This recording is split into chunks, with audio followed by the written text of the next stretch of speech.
Assalamualaikum warahmatullahi wabarakatuh. Halo guys, kembali lagi bersama saya Bobby Herian. Ini saya pengen bahas, ada komentar dari akun saya lagi ini akun Bangga Jadi Kristen, nama akunnya gitu. Yang mengatakan saya tidak berhak untuk bahas tentang agama Kristen atau bahas tentang Yesus atau bahas tentang Alkitab gitu. Nah, ini saya akan jelaskan di video ini ya. Kenapa ya saya berhak, dan bukan cuma saya, siapapun berhak gitu, membahas tentang sesuatu ya, dari sudut pandang dia gitu kan. Karena itu pertama menjadi jalan supaya kalau dia salah, dia bisa dikoreksi gitu. Karena kalau dia tidak bahas dan dia tidak kemukakan, dia nggak tahu di mana salah dia gitu kan. Dia nggak mendapatkan perbandingan yang equal gitu. Misal gini guys, ini gini. Agama atau kitab suci itu adalah produk buatan dari Tuhan. Ya kan? Tuhan punya produk namanya kitab suci, di mana berisi semua ajarannya, perintah dan larangannya, kitab suci. Juga mengutus nabi-nabinya gitu, ya kan, utusannya. Nah, jadi agama dan kitab suci serta nabi adalah produk dari Tuhan. Nah, kita bahas dengan produk yang lain misalnya. Ya, kayak produk Tuhan yang lain, misalnya kayak kita apa ya? Misalnya ada produk mungkin mobil misalnya gitu. Nah, misalnya kalau anggaplah agama itu misalnya ada Islam, Kristen, Hindu, Buddha gitu. Nah, tiap orang kan bebas memilih agama mana yang hendak dianutnya gitu. Ya kan? Dia boleh memeluk Islam, boleh memeluk Kristen, Hindu, Buddha, terserah dia gitu. Itu hak dia, hak individu gitu kan. Nah, sama kayak orang juga memilih mobil misalnya.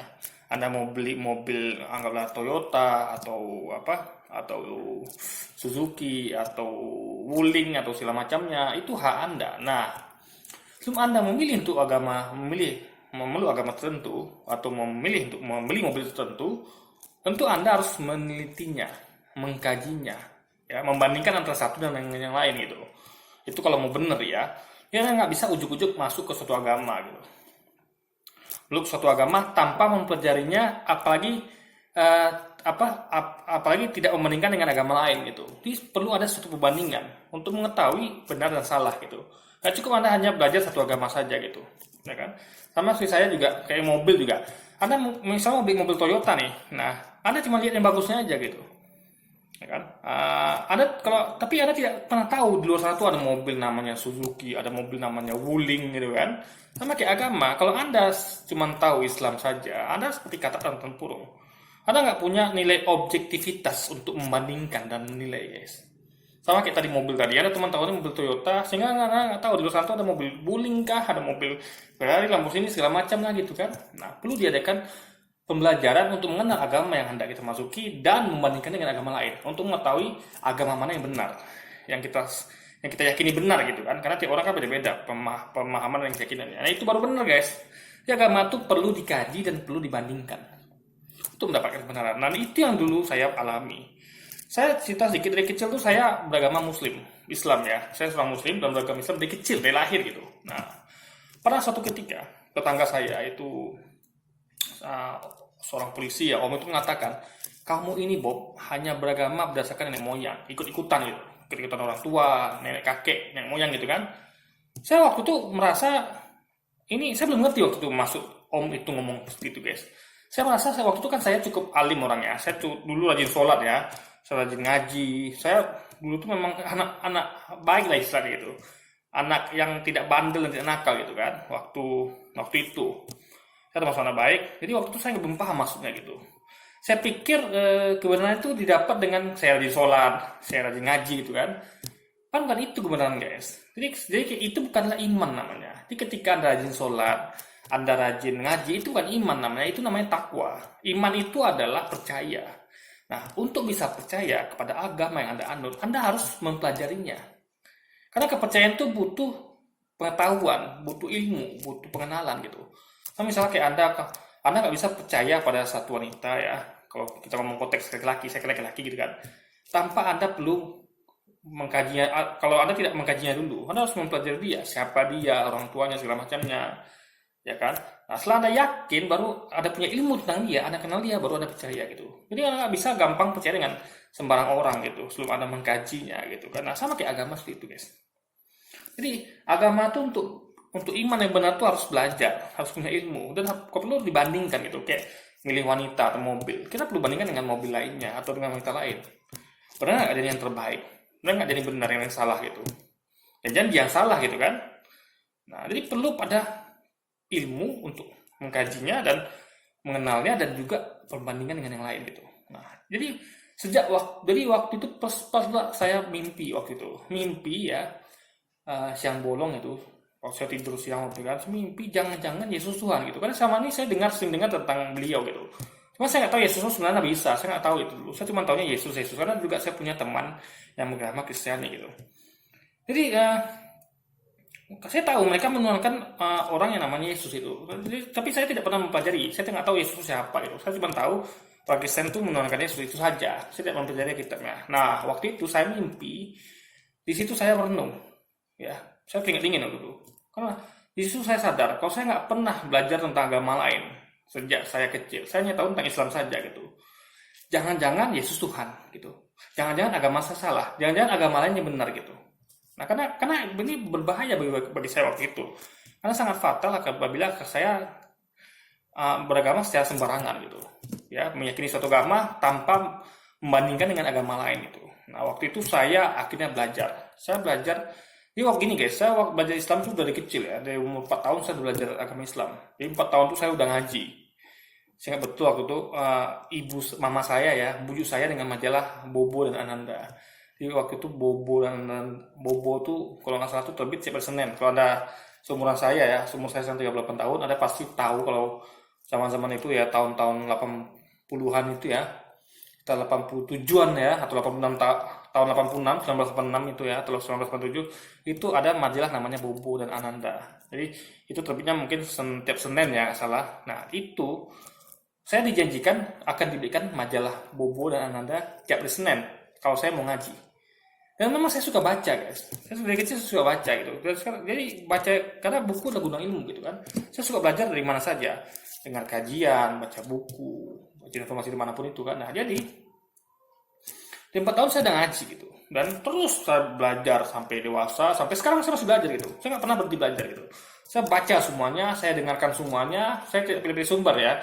Semua sumber pun saya dengar. Sumber salah pun saya dengar itu. Tapi tetap kita punya pertimbangan untuk memilah mana yang benar, mana yang salah gitu. Bukan kita terima ujuk-ujuk. Jadi saya tuh tidak berdasarkan pada satu sumber gitu.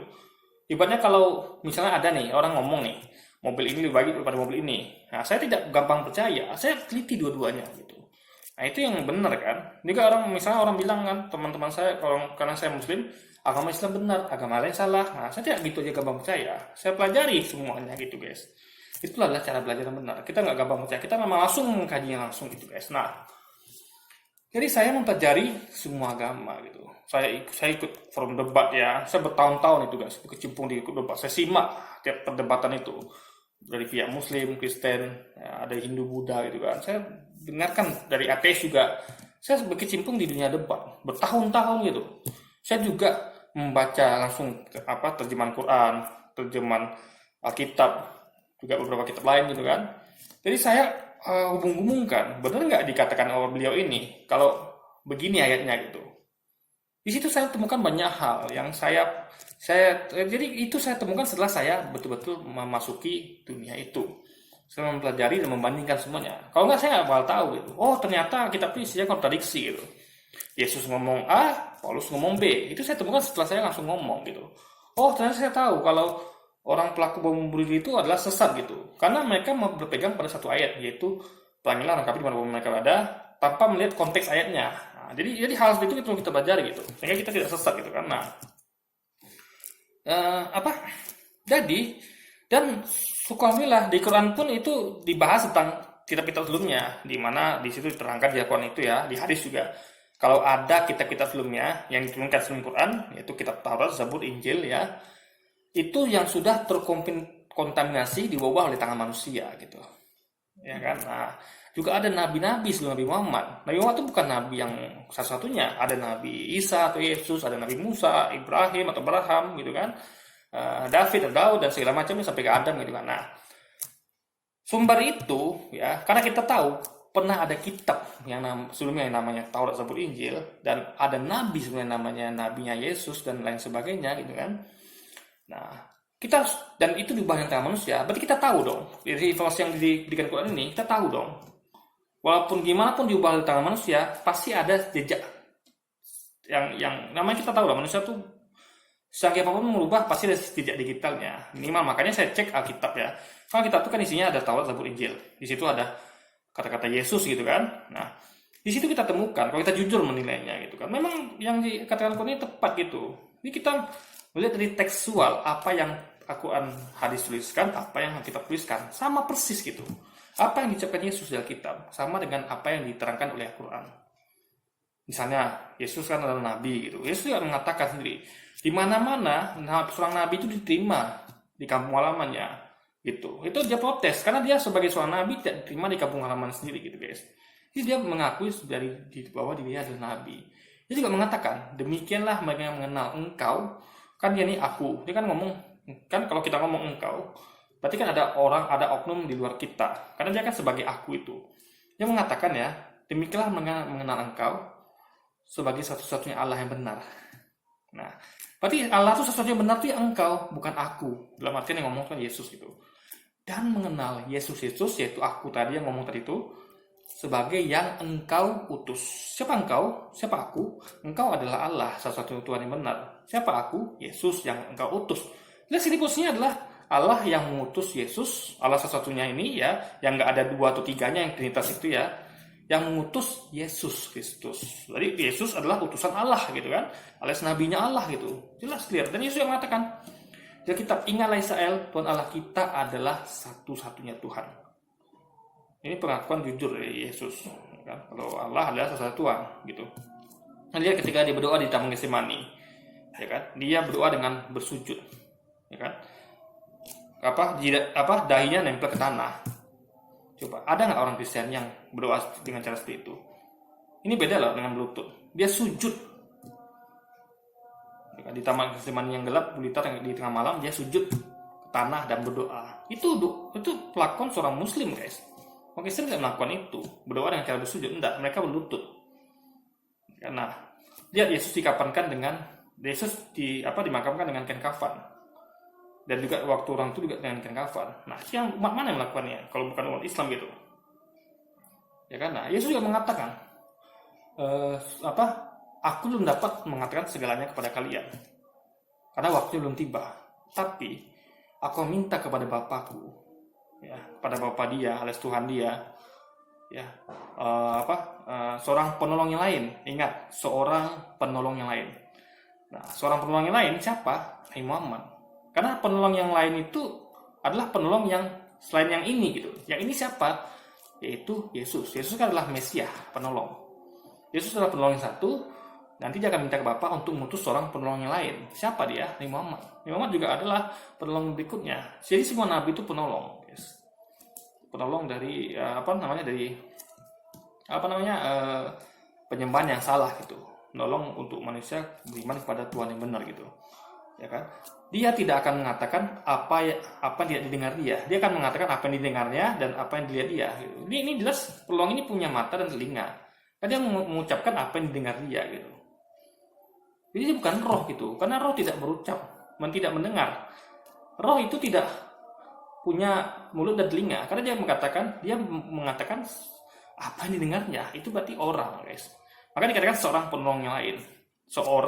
Orang berarti penolong yang lain. Karena penolong yang sebelumnya sudah ada, yaitu Yesus. Dia belum dapat mengatakan semuanya, maka dia harus pergi. Baru penolong itu datang. Nah, betul, Yesus pergi dan Nabi Muhammad datang gitu kan. Nah, jadi kalau lihat konteks pun, jadi siapapun boleh bahas. Anda seorang Kristen bahas Quran, silakan gitu. Nanti kalau ada salah kita koreksi gitu. Kan? Asal selama sesuai kaidah, Anda tidak mengatakan tolol atau idiot gitu kan, itu nggak boleh guys. Apalagi ajaran Anda adalah ajaran kasih gitu. Anda harus jaga akhlak gitu. Oke, saya nggak pernah mengatakan orang itu tolol, idiot. Saya tetap jaga akhlak gitu. Kan Islam tidak menganut ajaran kasih gitu. Tapi justru kami yang menerapkan ajaran kasih gitu. Kan? Nah, jadi semua orang berhak membahas suatu agama gitu. Dan itu peluang bagi dia untuk dikoreksi gitu. Jadi misal kalau Anda lihat saya salah, silakan koreksi saya gitu. Itu dengan cara yang adab yang baik, yang punya akhlak gitu. Jangan cara-cara yang tidak berakhlak alias barbar gitu kan. Itu tidak elok. fokus saja pada topik, jangan fokus menyerang orangnya gitu. Oke, saya kan fokus pada topik ini, saya tidak pernah menyerang orangnya gitu. Nah, ini siapapun berhak membahas suatu agama. Kenapa? Karena dia juga pernah pengalaman. Saya pernah pengalaman ya. Saya bersinggungan dengan agama-agama selain Islam, saya mempelajarinya, saya membandingkan gitu. Ya, itu yang pengalaman dan ilmu yang pernah saya alami, itu yang saya pelajari itu saya bagikan, saya share gitu. Jadi saya tuh bukan hanya berangkat pada sok tahu, tapi saya betul-betul sudah mengkaji dan membandingkannya. Nah, Anda sudah melakukan itu belum? Nah, setelah ke akun Bagadi Kristen, Anda sudah melakukan itu belum? Anda sudah masuk dunia perdebatan belum? Selama bertahun-tahun. Anda sudah menyimak belum? Apa pendapat dari tokoh dari agama Anda Kristen atau dari tokoh dari agama Muslim atau yang lain gitu, atau seorang ateis sekalipun, pernah nggak melakukan itu selama bertahun-tahun? Atau Anda pernah nggak belajar agama Anda dengan serius dari kecil gitu? Itu saya lakukan. Pernah Anda melakukan perbandingan gitu? Anda pelajari. Anda bukan hanya melihat apa yang diomongkan sama ustadz atau pendeta, tapi juga langsung lihat ke konteks teksnya gitu. Benar nggak, sesuai nggak apa yang ditulis dengan yang diucapkan dia gitu. Nah, itu semua saya lakukan. Saya melihat pendapat dari umat Islam, saya lihat pendapat dari umat Kristen, Hindu, Buddha, saya melihat pendapat dari seorang ateis, dan saya cek langsung di kitab sucinya, benar nggak nih orang ngomongnya gitu, sesuai nggak dengan apa yang tertulis itu. Nah, jadi itu untuk namanya untuk mengejar objektivitas. Objektivitas itu akan ada kalau Anda mengadakan perbandingan. Kalau Anda tidak mengadakan perbandingan, Anda tidak akan objektif. Contoh yang tadi saya katakan, Anda memilih seorang wanita misalnya nih, atau mau memilih sebuah mobil, Anda sebandingkan dong.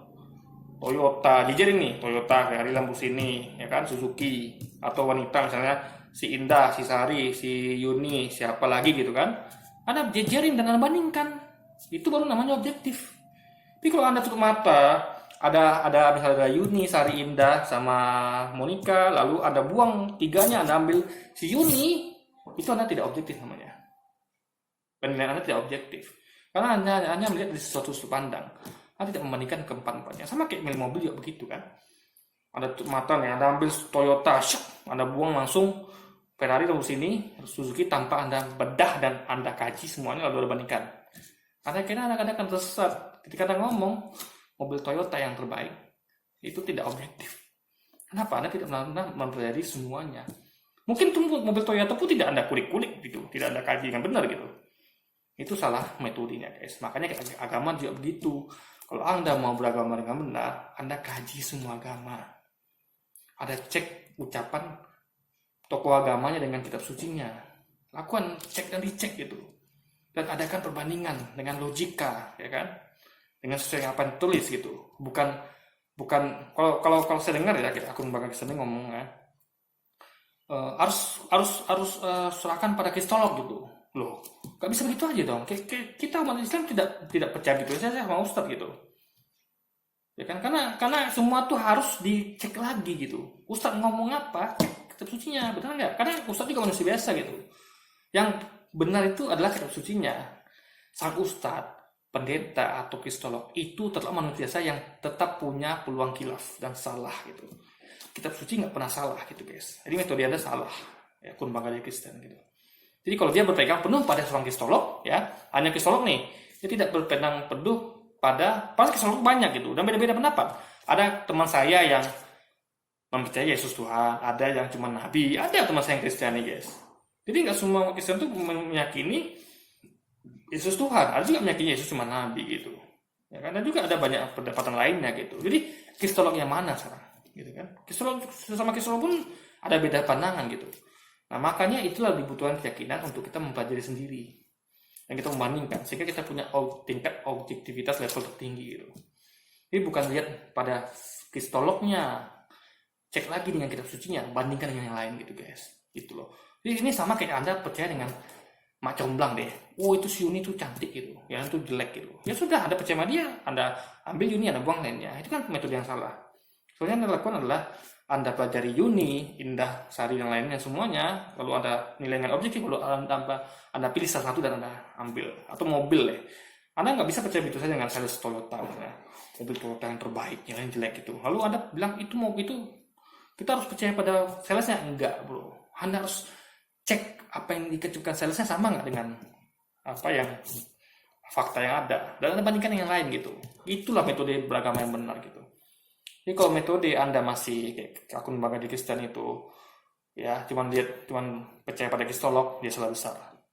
Beriman yang benar, ada penuh ilmu, dan ilmu itu harus objektif, dilakukan pengkajian total, teliti, cek ucapan orangnya dan kitab sucinya, dan adakan perbandingan. Itu yang benar guys. Sehingga Anda akan beragama secara objektif dan benar, dan tidak melihat dari satu sudut pandang, tapi melihat dari sudut pandang yang luas, dari helikopter view, dan Anda bisa melihat sebenarnya apa yang benar, yang mana yang benar. Karena Anda tahu, kalau Anda melihat misalnya gini nih, Anda lihat di depan Anda tuh hutan gitu, ya kan? Karena Anda tidak helikopter view, Anda lihat satu sudut pandang gitu. Coba Anda lihat helikopter view, Anda bandingkan semuanya. Anda naik helikopter ke atas, pakai drone, Anda akan lihat semuanya. Oh ternyata depan saya itu bukan hutan, depan saya itulah samudra gitu, ya kan? Di balik hutan yang cuma tipis gitu, di baliknya samudra gitu guys. Ya kan? Nah, yang di tengah samudra itu nanti ada lagi pulau-pulau lagi gitu. Nah, itu gunanya helicopter view. Helicopter view akan terjadi apabila Anda bedah semuanya, cek orangnya, ya, cek kitab sucinya, dan adakan perbandingan. Itu baru benar. Bukan hanya berpatokan pada kristolog saja guys, atau kayak kami muslim berpatokan pada saja, tidak. Referensi saya dari ustaz-ustaz banyak. Guru saya banyak gitu. Saya belajar dari banyak ustaz gitu. Meskipun saya tidak langsung gitu. Saya belajar dari ustaz ya Waloni, ustaz Flexia, ustaz Abdul Somad, Teguh Zulkarnain, siapa lagi? Saya banyak apa nama ustaz Gus Nur, siapa lagi? Khalid Basalamah, Syafiq Rizal Basalamah. Banyak bisa saya sebutkan ustaz ya. Karena saya itu orang tidak pilih ustaz. Selama dia benar, ya kan? Saya cek benar nggak omongannya nih. Dan nggak yang terus gitu. Dan saya bandingkan dengan lain juga itu, tafsiran para ahli hadis dan segala macamnya. Nah, itu baru beragama yang benar, bukan fanatik pada satu ustadz, nggak mau tahu, atau satu kristolog nggak mau tahu dia benar apa salah, tanpa kita belum mengkajinya, itu salah besar guys. Bukan itu metode beragama yang baik. Oke, jadi mungkin sekian dulu video saya kali ini. Sampai jumpa lagi di video-video selanjutnya. Wassalamualaikum warahmatullahi wabarakatuh.